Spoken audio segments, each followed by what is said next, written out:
Welcome to the Blerdsnerds podcast. Hello, everyone, and welcome to the Blerdsnerds podcast. I'm Shannon. I'm James. I'm Jaja. And we're back for another week, bringing you all our thoughts on everything happening in nerd culture. How are you guys doing this week? Pretty good. This week. What did you say? Wait, what? Did you say it was I'm a slow doing week? pretty good. Yeah. Coming down from a Guardians of the Galaxy high, so. Oh yeah, we are. We were talking about that earlier offline.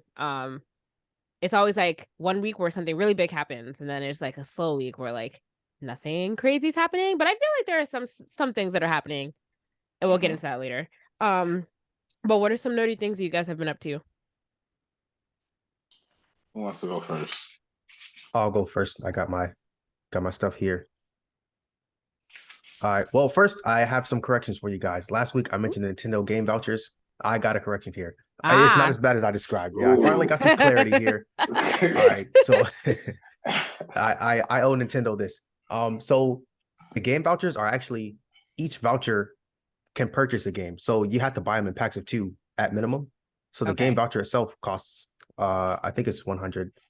But that's good to buy 2 games. So if you're buying two $70 games. Oh, okay. Yeah, There's where the savings 140. come in. I'm like sitting here wondering like how this is causing you to save money. But that's not bad. Yeah, it's not bad at all. So the only stipulation is it expires in a year. So in that 1 year, you have to use both vouchers. So you have to know for sure, like there's 2 $70 games that I'm going to buy from Nintendo. So yeah. My only question is what if the game isn't $70? Like, you just taking the L? Pretty much. I mean, I guess you have to just like strategically, like, don't buy it unless you know that there are 2 $70 games that you want, I guess. Yeah, or even $60. I guess that's cool for games that are like $60, coming out if you want to get it the same day it comes out. Like, that's a good discount for that, I think. I mean, it's a good discount for all their games. Their games don't go on sale, do they? Typically, I don't know about that. Yeah, no, they don't. Not. They don't. So Nintendo, they don't know what sale means. So this is the closest thing you're gonna get. Not even on. Really, that's interesting. Mm-hmm. Okay. Yeah, none of their stuff goes on sale ever. had to clear that up for the game voucher. So yeah, it actually is a solid deal if you know for sure there's 2 games within the year that you're going to get. Okay. And then the Family Pass thing, the Family Pass, it gets you virtual access to like consoles and DLC.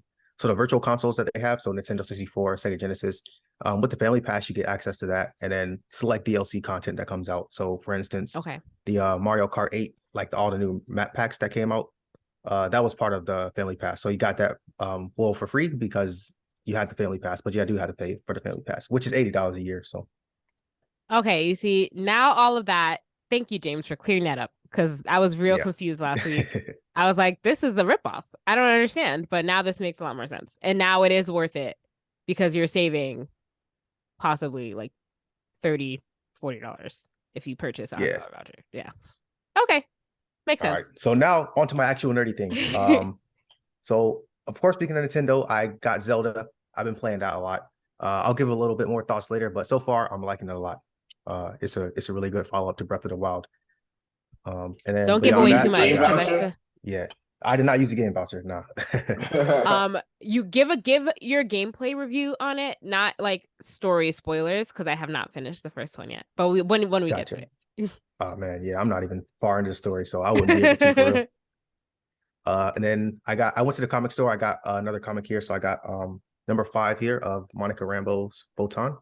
Is it? James is racking up the comics. Yeah. But this is now purely just collection, right? Because you're not reading these comics. Actually, I started reading it. So, okay. So I didn't realize, but Photon was only a 5 comic run. So the one that I just got is the last one. So I started reading it, and I like it. I wasn't really sure what to expect, but there's a lot of crossovers going on. And so like probably within like the second page, she was with Doctor Strange and Wong. And then like the very next page, Spider-Man showed up.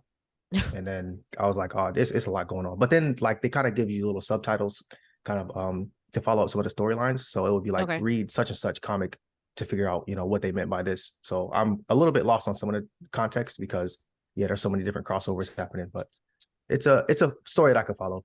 It's good though. At least they tell you where you can follow the story instead of leaving you hanging. Yeah. So I got an idea of her powers now. She just transforms into energy. That's like the summarization of her powers. Okay.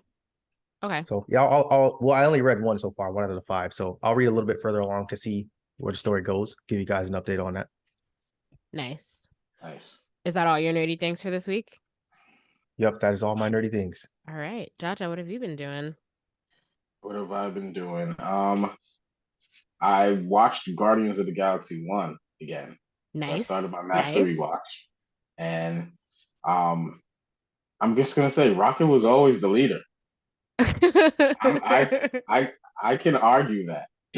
Like when they first got locked into the prison, Rocket's the one that came up with the plan to get them out and told them all what to do and what to go get. And then, the only thing that made Star-Lord the leader was he had the ship. He owned the ship. And even when they first got on the ship, Rocket started taking his ship apart and building stuff without his permission. He got mad at him for that. What else did I notice? Rocket already had Groot with him, so he was already forming a team kind of. And I just could argue Rocket was the leader, and that's a fair argument. I could agree with you. So, and then last podcast we were talking about Gamora and how she survived the snap, and I was watching an Easter egg video. I got to shout out this YouTube channel, Screen Crush. They do really good Easter egg videos. Yeah, and in this one, he even shouted out Easter egg from EA Voss, like New Rockstars. It's mad funny. So, but he said that Gamora had got spared because she turned on Thanos. The 2014 Gamora turned on Thanos. That's such a weird spared, and it's an obvious plot hole because the Russo brothers killed Gamora in Endgame, and James Gunn wasn't really on board with that. So he kind of brought her back in his own way, that kind of thing. Yeah, it must be frustrating when you're building something like in your own individual franchise, and then you have to be at the mercy of these big crossover movies where they're doing whatever they want with your characters, and then you kind of gotta deal with the aftermath of that. I feel like I don't know where else that happens besides Marvel, but that would be something. It's mainly Marvel, but that has to suck. You have your own plans for these characters, and then oh, surprise, we're killing off one of your characters. Deal with it, figure it out. But that's a weak plot hole. But yeah, I can understand why. But yeah, that doesn't make sense to me still. So we got to give it a pass. We got Gamora back. That's all that matters. Like I said, the movie was good enough where I didn't really care at the end how she was there. But yeah. So, and then I was going through my collection of old Xbox games, and I seen a couple games that I want to showcase on the podcast and try and get Microsoft to either reboot, remaster, or just do something, because these are your game titles, Microsoft Game Studios. Okay, so first one, Midtown Madness 3. I don't know if you guys ever played this game, but it was a really cool racing game. Nope. It was, I didn't have an Xbox. So. It was like an arcade racing game, not too serious, but the game modes is what set it off. You could play tag. You can just cruise with your friends. You could there was a game mode called Stay Away, and Hunters, which is a zombies. You tag somebody, they become a hunter, and then everybody's running away from the hunter. So that was pretty cool. I think y'all should bring this game back. Microsoft Game Studios. It's right there in the corner. This is y'all IP. Y'all can do whatever you want with it. And then another one, which I really want you guys to bring back, would be Mech Assault 1. This game was a classic. I've spent countless hours playing this mech game, and I think the mech genre is in need of some stuff. Even though Armor Core 4 is about to come out, and that game looks insane. So, this game made me fall in love with Capture the Flag. Really, running around with the small mechs, accompanied by a medium mech, being protected by a heavy mech. There was a bunch of strategies you could do, but whatever you do, if you decide to bring that back, do not do what you did with this game, Mech Assault 2. We do not need to jump out the mech and hack mechs and take over other people's mech. You can leave that for something else, and that's just my suggestions. And that's it. That's all I got. James is the only one here that can do something about this. Yep, I hope they hear me, because Mech Assault was a great game. I really think you should bring that back. James, you got to tell the people at Microsoft Game Studios. Oh yeah, I got some things to tell them. All right. Yeah, let them know that they need to reboot these games. I've never played any of those. I didn't have an Xbox. I had an Xbox 360, which I barely played either. But yeah, so I'm unfamiliar. Okay, I'll pull some Xbox 360 games out the vault and see if they got any of those. Anything else for you, Jaja? That's it for my nerdy things. Okay, what did I do? Literally only one nerdy thing. I've just been continuing on my Breath of the Wild journey, trying to finish the game so that I'm not too behind when everyone starts talking about Tears of the Kingdom, but I'm still very behind. I have a lot to go, so I guess I'm just gonna try to avoid it. Anytime I see anything about Tears of the Kingdom, I'm just gonna just fast forward. In terms of the story, the gameplay I don't mind hearing about, but like I don't want to know. I don't know what happens in the end of Breath of the Wild, so I don't want to know what happens in this game. Don't tell me. Don't spoil it. But that's what I've been playing. And as you all know, I've been playing it on my Steam Deck. So we'll talk about some Steam Deck stuff a little bit later, along with some other news that came out this week. But that is, I think. While we're on Zelda, I did watch a video about the Zelda. Like it was things you should do before, like things you should do early in the game in Zelda. And without spoiling anything, the gameplay reminds me of Elden Ring. I don't know about the difficulty. Yeah. But just like the traversal and like the different things you could do, you're going around picking up armor, weapons, it's kind of, there's no real like order of thing like in which to do things. You can just do it whenever you want. So yeah, I am kind of jealous. I'm a little bit jealous because Microsoft has been lacking in the games category, and that's a whole nother topic that we can talk about. But they gotta. It's he said it. Yeah, it's giving me. What is it? When did they Xbox One vibes when they came out and was like really lacking in the games department? But whatever. Not to go off topic. Zelda. Shout out to Zelda. To everyone playing Zelda. You guys look like y'all having a blast with that. Jaja said it first, not me. Since we're talking about Zelda now, we should probably just get into the Zelda stuff that's in the rundown.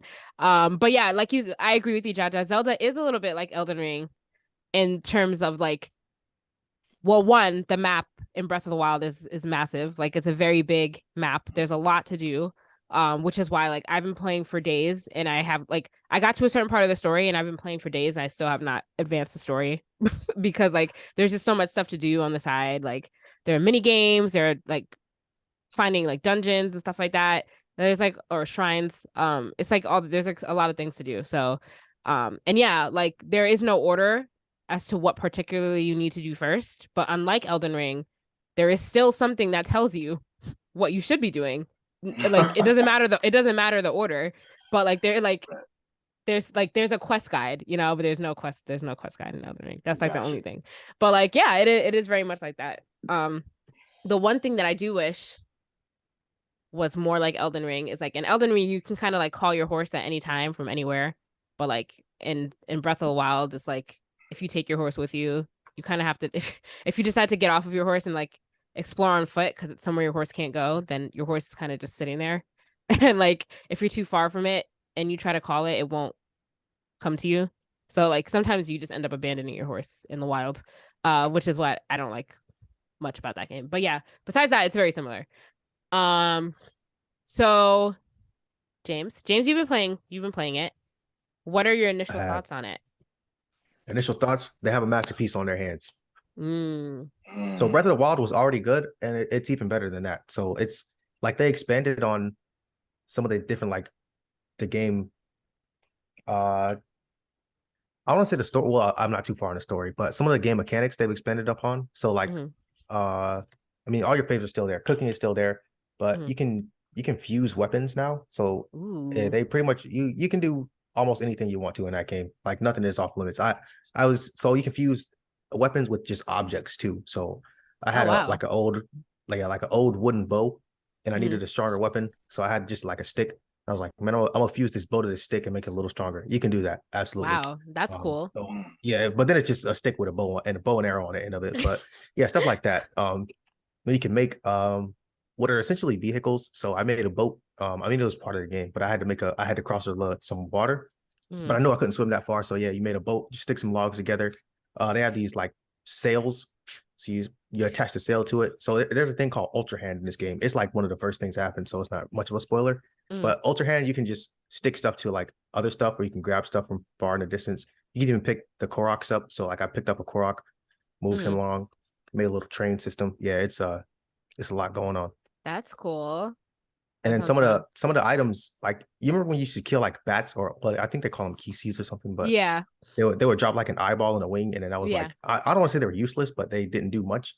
Now they're like a little bit more useful with weapon fusing. So if you attach a bat eyeball to an arrow, it turns into a homing arrow. So now your arrow can like home in on enemies.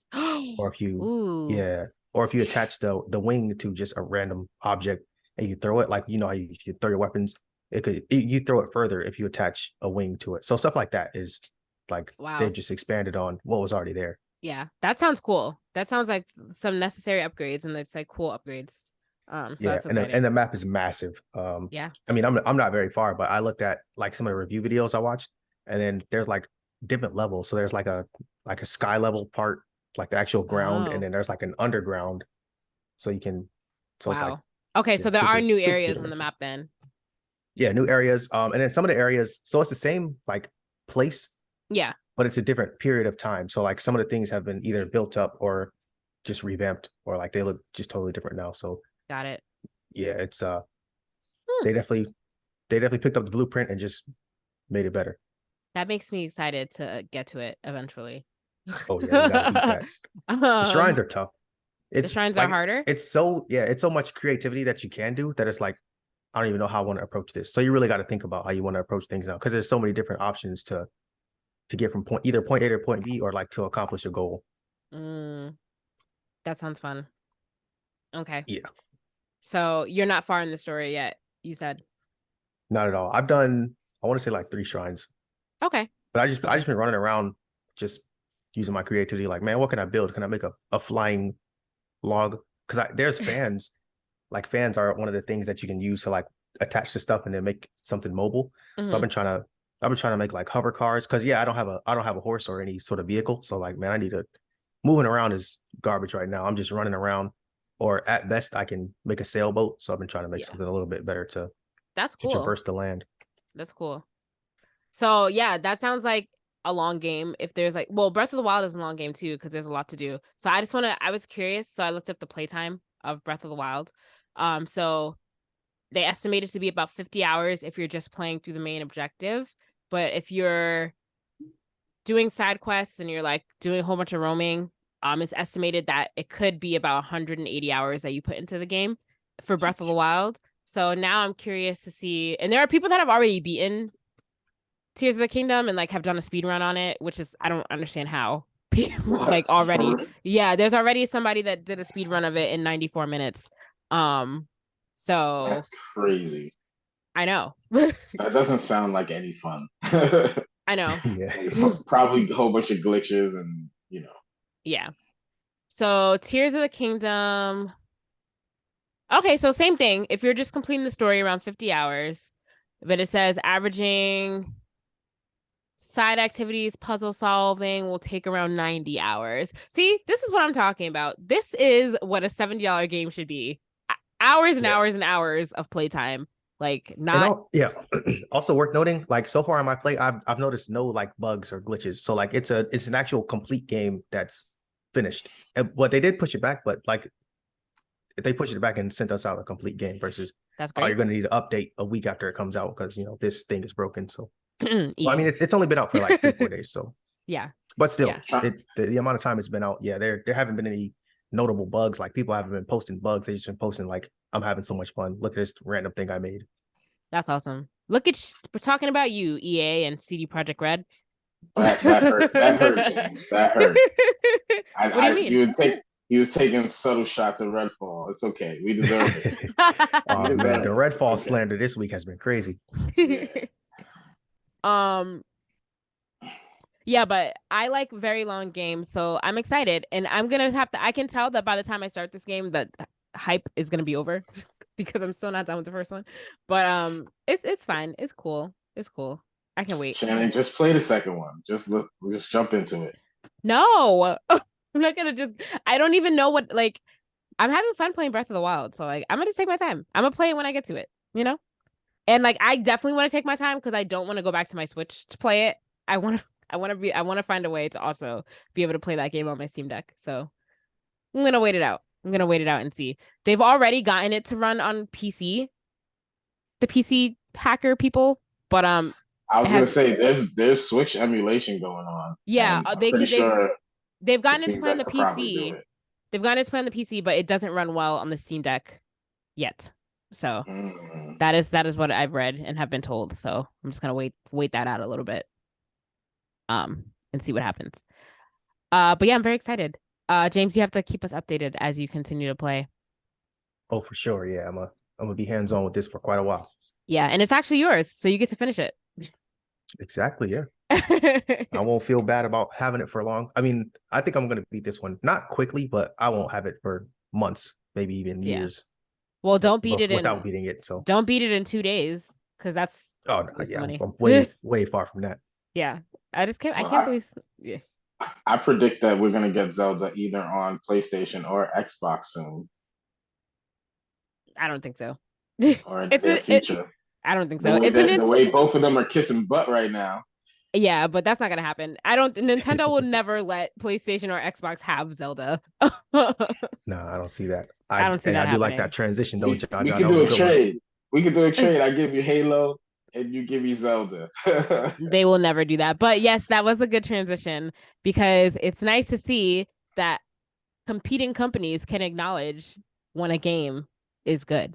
So Microsoft and Sony, I was surprised by Sony, have both congratulated Nintendo on the release of this game. PlayStation tweeted, "Have fun up there, Hylians," and Xbox tweeted, "Congrats at Nintendo America on Tears of the Kingdom." Very good show of sportsmanship and an acknowledgement that the first game was like a cultural phenomenon in terms of in the gaming world, and like the second game was highly anticipated. Like it's very telling and surprising. So and it's first party. Yeah.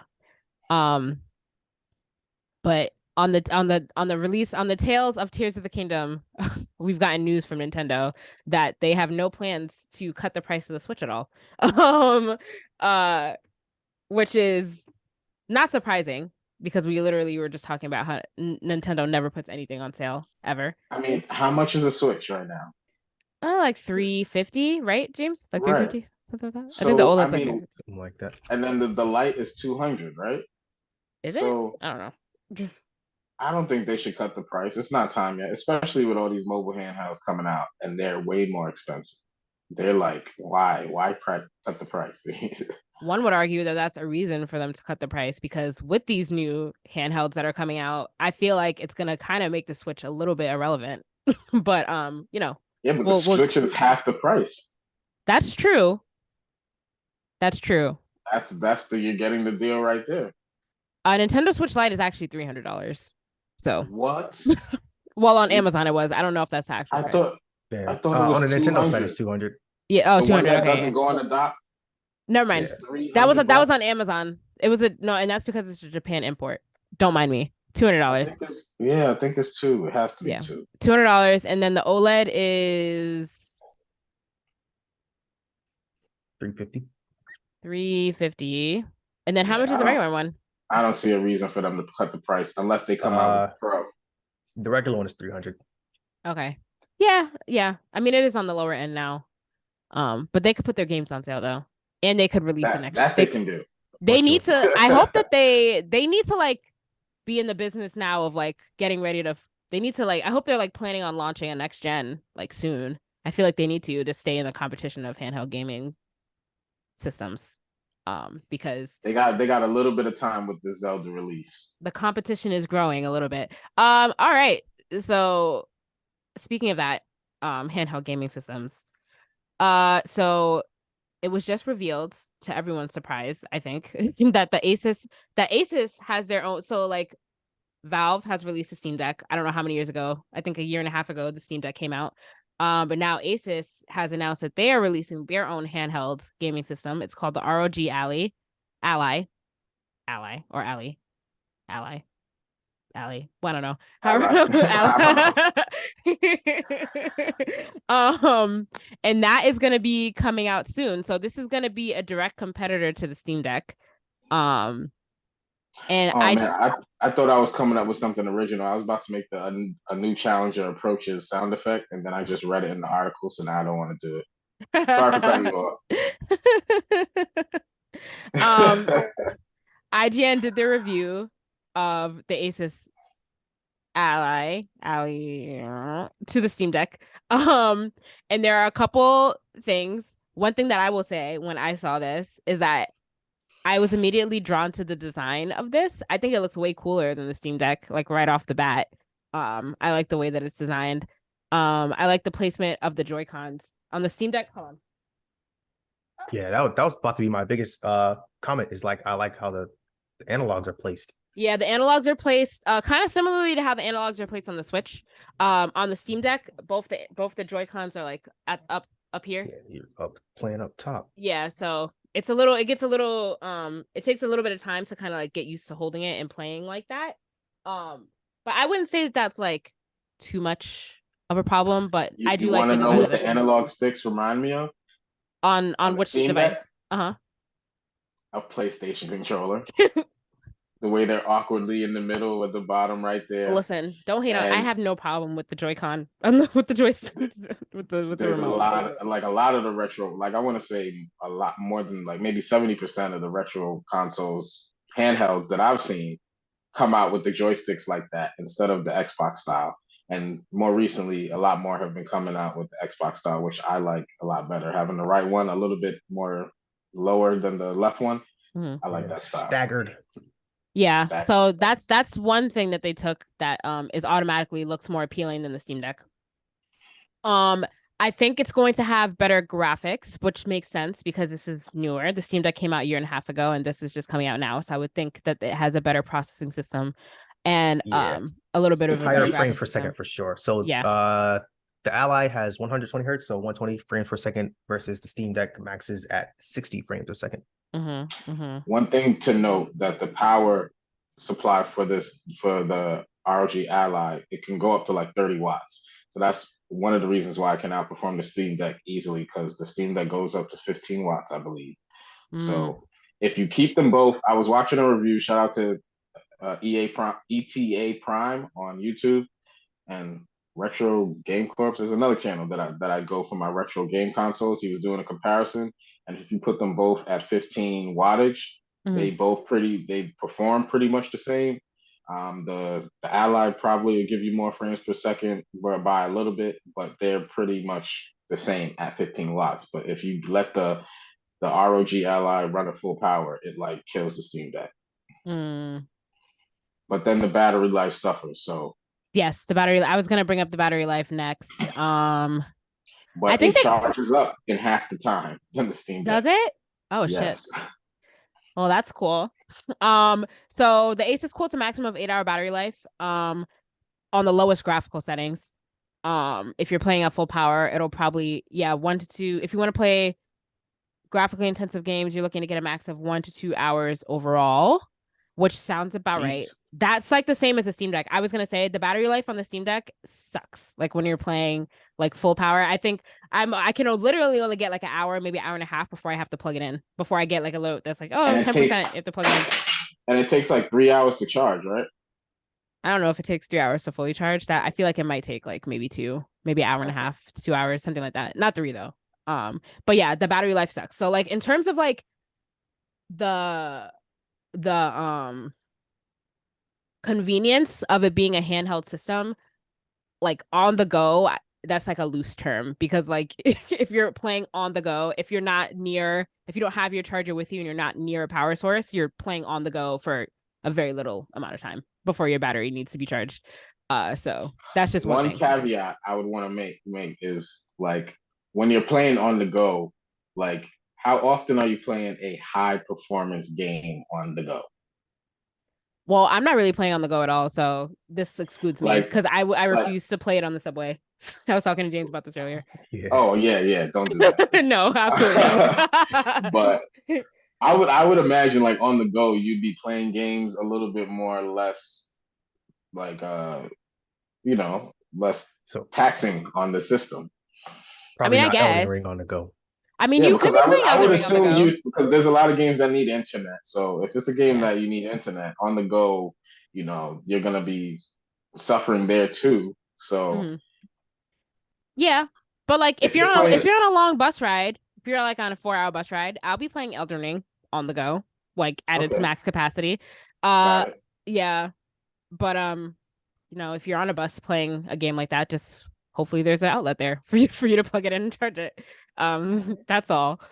The biggest thing for me about the Ally is that it runs Windows. I think that's the biggest thing that'll probably, aside from like the graphics and the processor and everything being slightly better on the Ally, the fact that it runs Windows, I think is going to be like the biggest thing that like makes people want to gravitate that way over the Steam Deck. The Steam Deck runs Linux, which You is can fine, put you but can put Windows on a Steam Deck you if you wanted can, to, and you you could put can, Linux on the Ally if you you wanted can, to. but that's just extra work. The fact that it's already there natively, and And it there, is cool.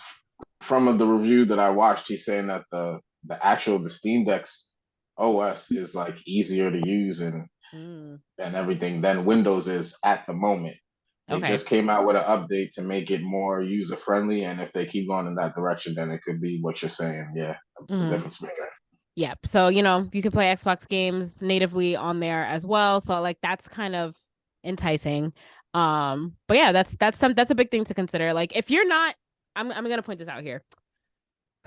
If you're not like getting all these things, like getting Windows on your Steam Deck, getting all these emulators, like doing all this kind of like extra stuff on these gaming systems that they weren't necessarily designed to do. If you're not like a really heavy tech savvy person, then, maybe if Windows is more appealing to you, then I would suggest going the ASUS route and just having it there already versus like trying to get Windows on your Steam Deck, which might be, if you're not that technically literate, you might find stressful and hard to do. That's all I have to say about that.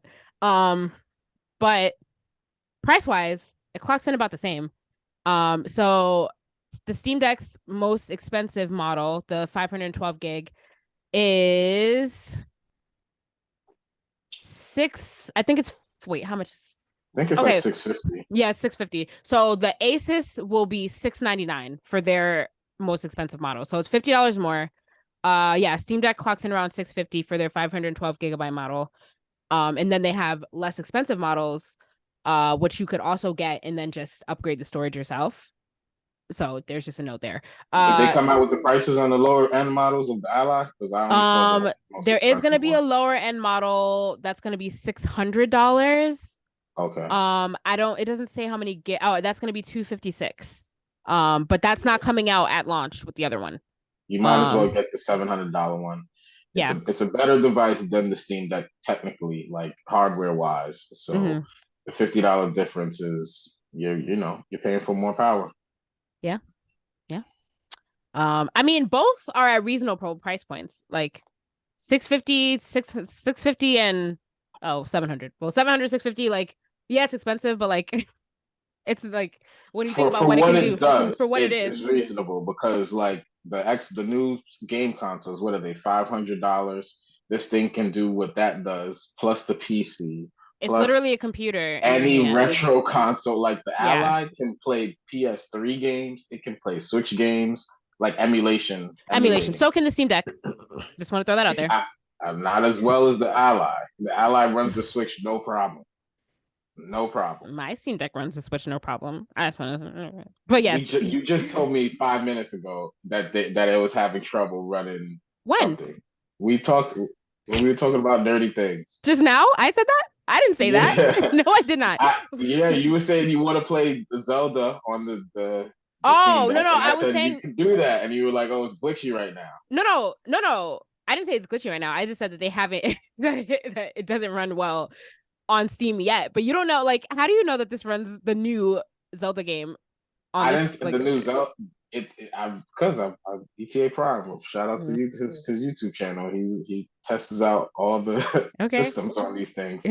So, but what I want to say about these retro consoles is that like the Steam Deck and the Ally are obviously are like king and queen right now, and but there's like tons of them out there right now, and you can get them tailor made to specifically what you want to do. Like if you want to do cloud gaming, if you're getting this for like Game Pass and whatever PlayStation's alternative, what is it called for their game cloud? I'm sorry for PlayStation Plus. that up. Yeah. Yeah, the best thing for that I think would be the Logitech G Cloud. I think that's Best Buy as well. But that thing is strictly for like cloud gaming. Like, don't expect to download games on that thing. I don't think it has any memory to store stuff on. But one of the retros I want to get for like the like Dreamcast and back is the Retroid 3 Pocket Plus. That one is fire. Look that up. Comes in all different colors, retro colors, like original Game Boy colors, Super Nintendo colors, Game Boy Advance color. Like it's dope. So I want to get one specifically for everything that I want to do. But at the end of the day, if you have a Steam Deck, there's no reason to get the Ally. And if you don't have a Steam Deck, you might want to consider getting the Ally. Right. Yeah. Like I don't like I'm not gonna. I mean, you could, if you really want to switch over, you could sell your Steam Deck. But I'm not gonna do that. Like I'm very happy with my Steam Deck for now. No, it's not. I'm very happy with my Steam Deck for now. This is great. Like, love it. But yeah, if you don't have one, if you don't have either, and you're like looking, like Jaja said, I agree that you should probably go that way because it's newer also. So it's gonna run a little better because it's newer. Steam Deck is a year and a half old at this point. So you might as well go for what is newer. It's the only thing that makes sense, really. I'm thinking about getting the ROG. You should get it so we can really compare. Yeah. And yeah, like the price points are not, but yeah, like some stuff like this is coming out. I feel like Switch needs to consider upping their game and like releasing their next gen console soon, because then like I feel like they're just gonna be out competitioned by these. Yeah, but at the same time, Nintendo's not going for power. You know what I mean? That's true. Like, Switch is not competing with the Steam Deck. I wouldn't even try. You might now, as well. Yeah. So I'm interested to see what Nintendo's next move is, because the Steam Deck and ROG are more performance-wise better than the Switch would ever be. So it's like, what are they gonna? Yeah. I read an article, and I don't know how true it is, but I heard that Sony is developing a handheld device too. This is a perfect time for Sony to get back in the handheld. This is a perfect time for them to get back in the handheld space. They did it first. I would like to say, right. The PSP was like way ahead of its time, honestly. Like they could honestly do it again, and they could do it way better. And I think it'll be very popular, like a very popular device if they did. I don't. And the same thing goes for Xbox. You know why? Because of the Steam Deck and the ROG. Why would I make a mobile version of my system that this other mobile device can do? I mean, that's true too. My most powerful system right now. Like, that's true. Unless you're making the mobile device just as powerful as the current PlayStation or Xbox, then it's going to be a losing situation. You find an uphill battle. That's true. Now, is there a release date on this thing? I don't think there is. I think June 13th or something. Oh, it's coming out. Oh, it's coming out like right now. Couple weeks. Okay. Yes. Oh yeah, June 13th. Give them time to find out what's wrong with it, get all the bugs, work out all the kinks, patch it up a little bit. Yeah. And you can pre-order it. You can pre-order it now at Best Buy. And then pre-order details on the 256 gigabyte model will be announced at a later date. So right now, your only option if you're looking to buy it now is the 512 gigabyte. But just buy it because like it's $100 difference. I mean, that might be a lot to some people. So I'm not gonna say anything about that. But like, I think the extra $100 will get you is worth it in terms of like the memory that you're getting. But yeah, cool. Interested to see who else is gonna come out with a handheld computer. Everybody. There's like literally like 100 different ones right now. I bet you Alienware is gonna be next. Like even the high end ones that compete with the Steam Deck, there are like I could name at least 5 or 6 ones that I've watched reviews on before this one. Like, really? But they don't come close to the Steam Deck. It's like lower, no name brands or like Chinese brands, But these things come out so frequent, it's not even funny. Even like the same company will like produce like 3 in a year of a different model handheld, like a different style. Even it's ridiculous. It's a really saturated market. Yeah. I see like Dell coming out with like a handheld like Alienware like gaming system. I see that happening. And I feel like this was part of Microsoft's strategy with Game Pass because, as you know, you take a hit on making the console, like they lose on the hardware. So if they can get someone else to make the hardware and they just pump out the games, you know what I mean? That would be beneficial. Yeah. But Game Pass is having a hard time right now, so let's not talk about Game Pass. We don't talk about Game Wait, Pass. what's going on with Game Pass? I think Redfall came out and got flamed, and now everybody's banking on Starfield, and now all the Game Pass flood is coming out. It's like, yo, that Game Pass is not a good idea. Of course, Game Pass is a good idea. We just need some games. What is Redfall? Is this a zombie game? What kind of game is this? Yeah, it's a zombie game, and people are complaining about the glitches, and it came out not complete, like similar to the Cyberpunk situation. Oh, okay. I'm gonna need y'all to stop. I need these gaming companies to just stop doing this. Like, isn't it better to just have a high quality game? Like, I feel like you're destroying your reputations by releasing these games that are not done. Like, just take the time to release the game in its full working state so that people won't hate you. That's all I have to say about that. I don't know. I don't understand what the issues are. Stop hyping up games that don't need to be hyped up. Like this game? Did this game not need to? Yeah. Yes. Like, I don't know. Like Starfield, man, I'm really not looking forward to Starfield. I'm really scared for Xbox right now. I'm terrified. We're at a really, really pivotal point in our trajectory that we need to either get over the hump or it's gonna be a long downward before we go up again. Like, it's James, do you feel a similar way? You work for Microsoft. do you don't work in the Xbox department, but like, do you feel the same way as Jaja? I work with Office products. So if you guys got any gripes about Outlook.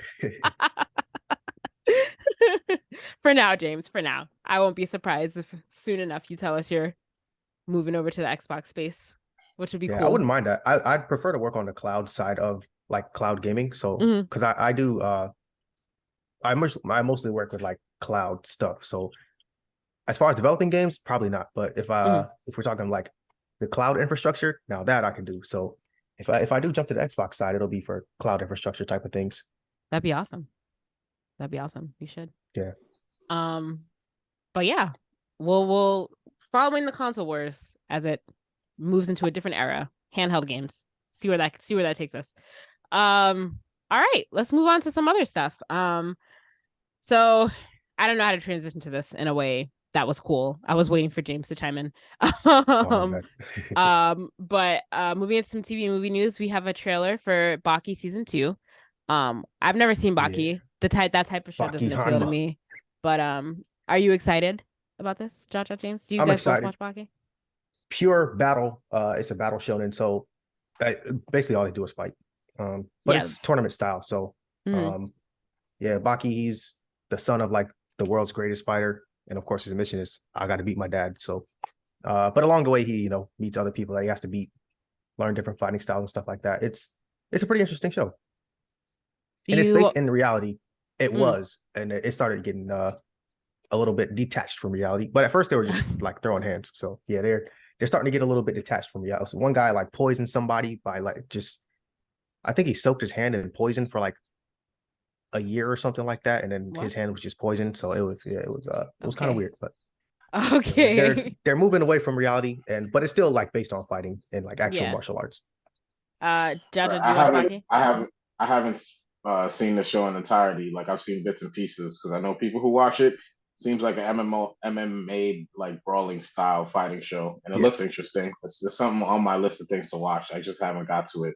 I think I tried to start watching it, and I started another one on Netflix that's very similar to it, and I'm just forgetting the name right now. Kenshin Ashura? Yeah, Kenshin Ashura. That one's like very similar to Baki, and I started that one. I don't know if I meant to start it or Baki, but yeah, I gotta get back to Baki. Baki looks crazy. Like the way the art is in that game, like his body is all super swole, and everybody he fights is super swole. Like, yeah, I can see that being a cool fighting action anime. Yeah, so that comes out in June. July. Yep, July 26th. Part So 1 comes out July 26th. You know what I'm not looking forward to? All these animes that keep splitting their seasons into 2 parts. Just release the whole thing. Release the whole, or in unless you're Attack on Titan, where you feel like you want to have 4 parts to your season, or 5. I don't even know what part we're on right now. But stop doing that. Just release the whole thing. Yeah, I honestly would prefer just week to week if you're going to do that at all. Instead of like, oh, let's drop a batch of episodes. Hate it. Like, come on. We have to. This is not a trend that I'm down with. We need to like move away from this. Mm-hmm.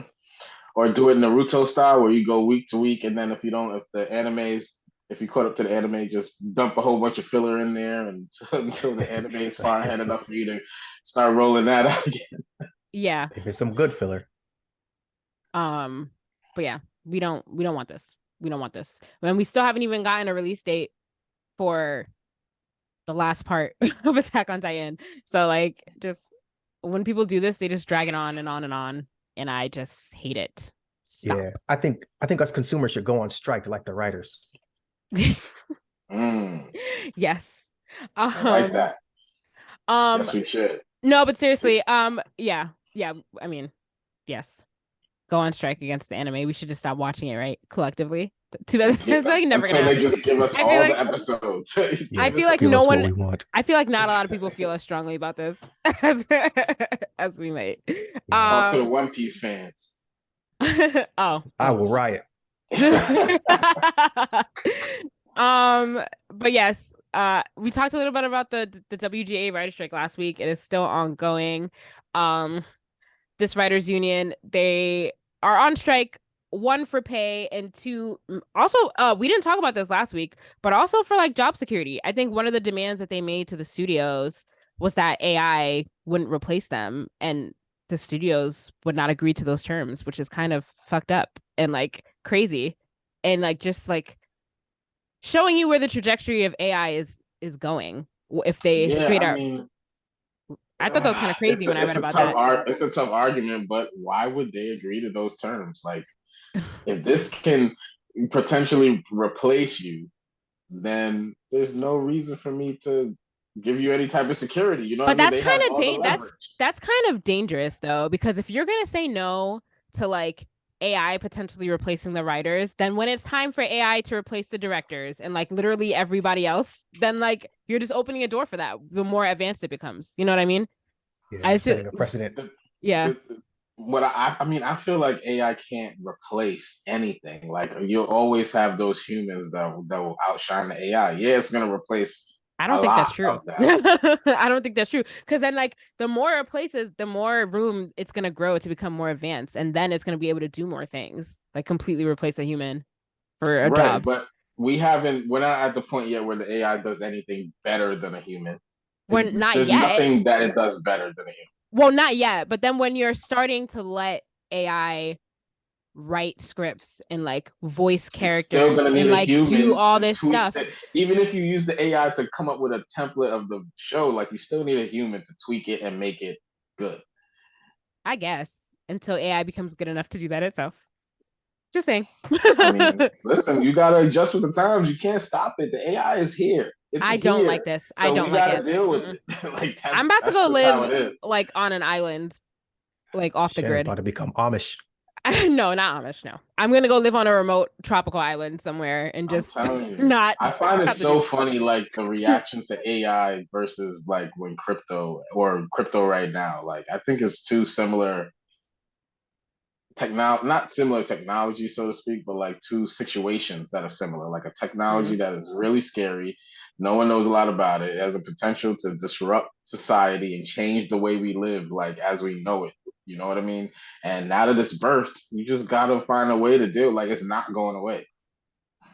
I know, but I feel like we can protect human jobs for now and not let AI write scripts and like let the writers, because like, or you could get better at your job. The writers are great at their job. Ooh. What do you mean? So then they don't have nothing to worry about. There are good quality shows that are going to be that are separating here. Can't write Breaking Bad or Avengers or anything. How do you know? They can't write it better than a human. Okay. Or else the writers would have been out of jobs already. they still have their jobs. They need to pay the writers more. I need that For sure. the writers get paid like I think on average 30,000 a year, something crazy I read. Oh I my don't know how God, that's true it is, horrible. but that's really bad. Like, and What I do you think they think get about paid it? per word or something like that, like 99 Yeah, cents per word, something something crazy. like pay the Which writers, pay the teachers. Like, come on. the writers need to be getting more than like almost half the people that are making all this money. Like if there was no writer writing the scripts, then there would be nothing for the directors to direct. There would be nothing for the producers to produce. There would be nothing for anyone doing anything to do. So like I don't understand. It doesn't make sense to me. So yes, they should get paid more. But with that being said, there are a slew of shows that are now on hold as this writer strike continues to go on. We're just going to go through a list of some of the shows. A lot of them are shows that we all watch and love. Abbott Elementary is one of them. Hurt my heart. Writer's Room is closed. So who knows depending on how long this goes, like that might cause significant delays in the release of season 3. All AMC shows are on hold. So scripts for Interview with the Vampire and stuff like Walking Dead, spin-off shows, which do people really care about that anymore? I don't know. But those shows are on hold. American Dad and Family Guy, which I'm over both of those shows, but there are people that still love American Dad and Family Guy, but that is on hold now as well. I didn't realize that Family Guy was still actually, I didn't know that. Never mind. But it's surprising to me that there are still new episodes of Family Guy that are airing. And American Dad, actually. But those are on hold as well. Andor, which is a Star Wars show on Disney Plus, on hold. Big Mouth, which is writing its 8th and final season, on hold. And actually, according to this, the season would have been finished being written if the strike didn't occur. So that's causing delays there with the overall release of it. Blade, which we talked about a little bit, on hold. Cobra Kai season 6 on hold.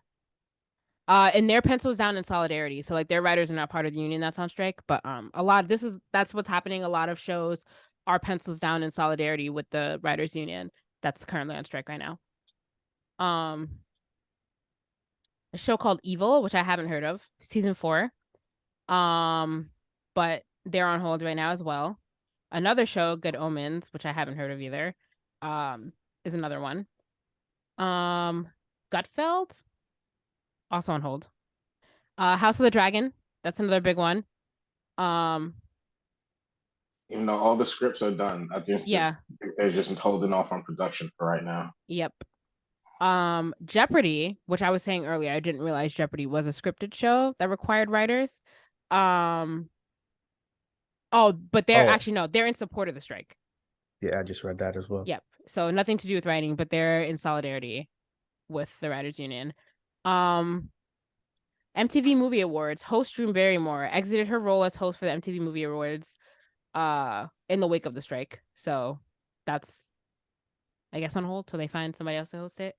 Issa Rae show Rap Shit, production of the 2nd season wrapped in April, but I don't know what this means. I guess they're just delaying the release, also in solidarity. Rings of Power. It says that Rings of Power is gonna. I was gonna say you could say F it like Rings of Power. Yeah. Okay, so it said Rings of Power will move forward with production on the 2nd season amid ongoing strike, but the Amazon Prime Video show will not be using the services of executive producers J.D. Payne and Patrick McKay, who are supporting the guild on the strike. Oh, yeah, so they really were just like, fuck this strike. And I don't know how I feel about that. I don't know how I feel about it either. That's kind of fucked up. It's kind of fucked up. So, I mean, I get it. If you have the scripts turned in, you don't really need the writers. Yeah, go on and move ahead with the show, but you're not going to be using the services of the 2 executive producers. Like, I feel like that's going to have an effect on the show. Yeah, it definitely is going to have an effect on the show. That's kind of crazy. Side-eyeing Rings of Power a little bit, but whatever. I didn't like Rings of Power anyway, so if they crash, I really enjoyed the 1st season, so I'm scared for that. Okay, well, hopefully for Jaja's sake, it doesn't tank with their decision. Saturday Night Live has gone dark, and so has like all like the late night talk shows as well. Those are all dark right now and not airing new episodes. Stranger Things, which I'm sure we already had to wait a long time for, but now even longer. They're using this as cover, probably. Yeah, so they right. So the Duffer Brothers shared a statement that production would not move forward on the Netflix series until an agreement is reached. They better hurry up before these kids turn like 25. I know, right? They're gonna be like even older. It's gonna be even harder to to sell it. So other shows, The Talk, The Upshaws, Yellow Jackets. So those are all halted things as well. So it's very interesting. If this doesn't come to a resolution soon, it's gonna cause delays on all of our regularly scheduled programming. Gonna be watching a lot of reruns. Yeah, reruns. That's gonna be fun. But yeah, hopefully, yeah, just pay the writers. Hopefully, this comes to a resolution soon. And I think it has the thing has something to do with streaming, like how they get paid off of streaming as well. I mean, that's always a problem. Streaming, like even with music and show, like with everything, really. I think that the pay discrepancy there could be looked at. Like, I don't think they get paid at all, if anything, for streaming. Yeah. Something crazy. In the comments for this article, someone said Rings of Power might actually benefit from no writers. You can kiss her. You know what? I'm sure you found that funny. Shit. Yo, that show is not bad, yo. Oh, that's funny. That's funny. A lot of people in these comments are like, I don't watch any of this stuff anyway. That's not the point, people. The point is that the writers need to be paid. So like, yo, humans are crazy, yo. As long as my show's not affected, I don't care. I know, like right. that's like the fucked up thing.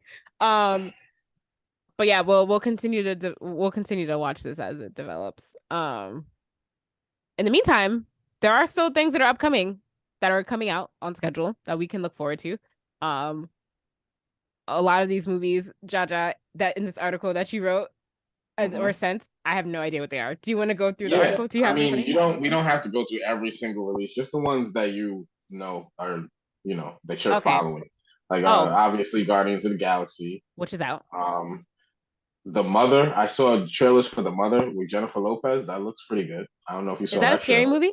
I didn't see it. It's a thriller, I think. Okay. I think there's some action in it. I don't remember too. Fast X. X. Is it X or is that a Roman numeral? I think it's a Roman numeral and an X. Can it be both? I guess so.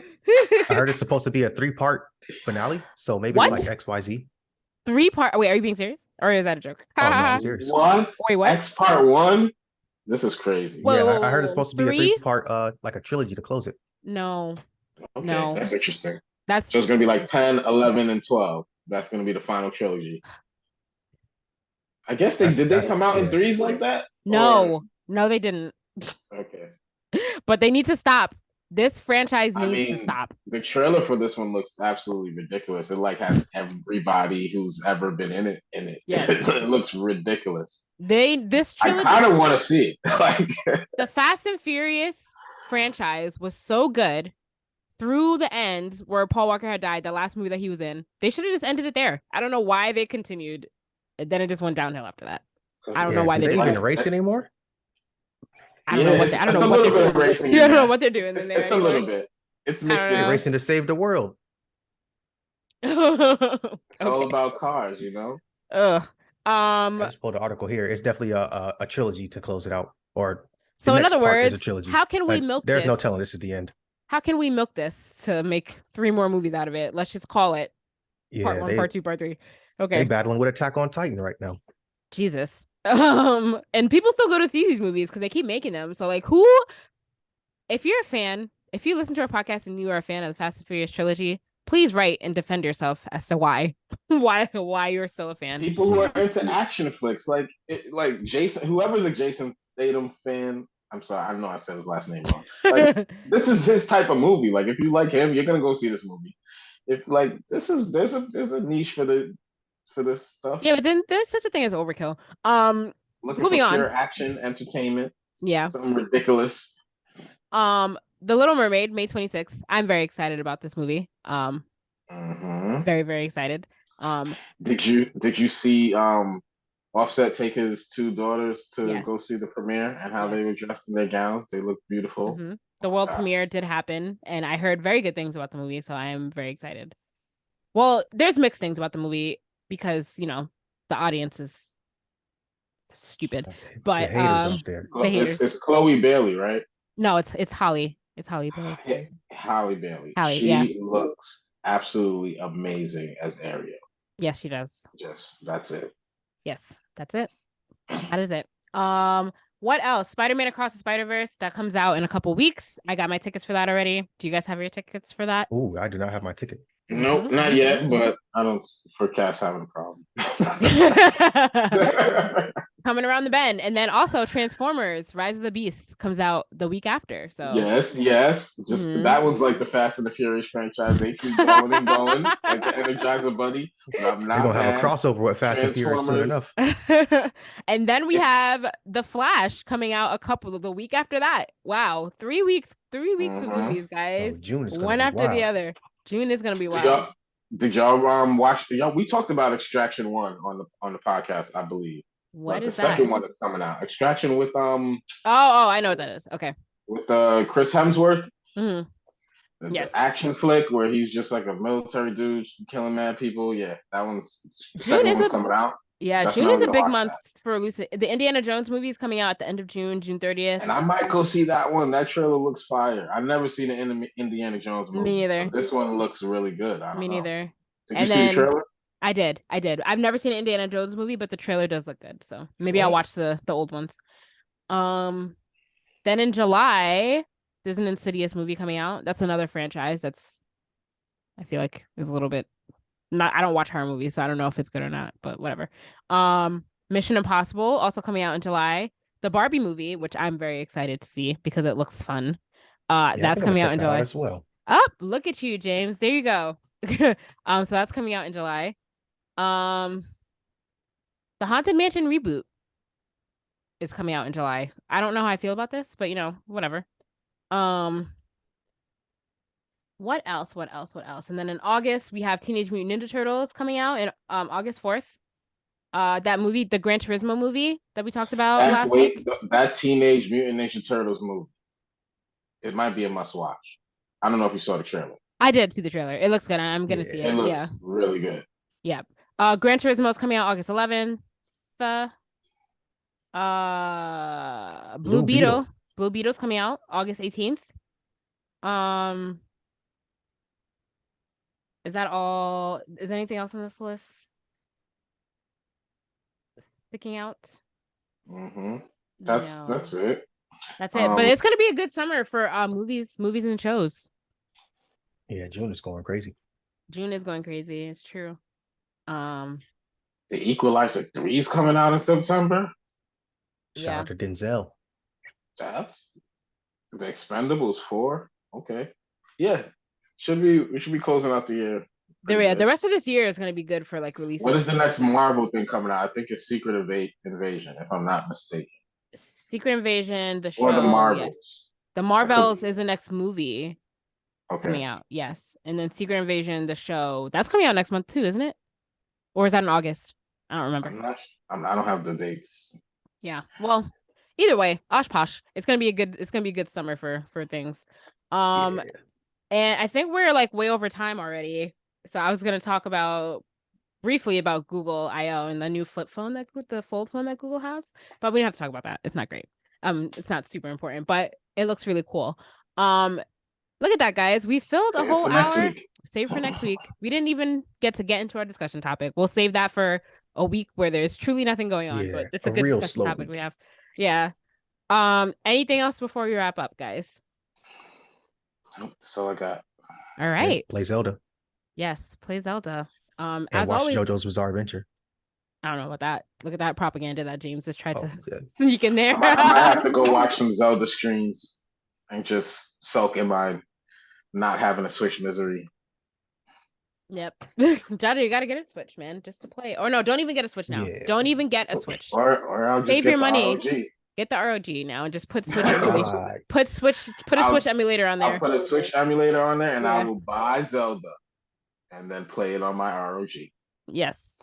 There you go. Ethics. That is the legal way. Ethics. Mm-hmm. Yep. All right, guys. So as always, you can like us on Facebook, follow us on Instagram and Twitter at Blerdsnerds. Follow us on TikTok, Blerdsnerds_pod. If you are a POC creator in the nerd space and you're looking to come on the show to talk about your work, please email us at blerdsnerds@gmail.com. If you have anything that you would like to see us talk about, please email us at blerdsnerds@gmail.com. Shout out to my coworkers who might be listening to this. So it was my 5-year anniversary at work this past week. So they put a little blurb. They put a little blurb about me in the newsletter and they shouted out the podcast. So, and then a lot of people told me that they were going to listen to it. So if anyone from work is listening to this, hello, and thank you for listening. Also for my 5-year anniversary, I got this from my managers, Stream Deck. So once I, nice. I know. So this is about to change our podcast. Man. Once I y'all take it out the box. Congratulations, Shannon. 5 thank years. you. Thank you. Once I take this out the box, I was going to try to get it set up for this podcast, but I didn't have time this weekend, but I will have it set up for next week and it's going to change the way we podcast, hopefully, or just the quality of it. We'll see. But yeah, I kind of lost my train of thought. Yes. So subscribe to our YouTube channel and rate, review, and subscribe on your podcast listening app of choice. As always, I'm Shannon. I'm James. I'm Jaja. Thanks for listening, guys. Bye. Peace.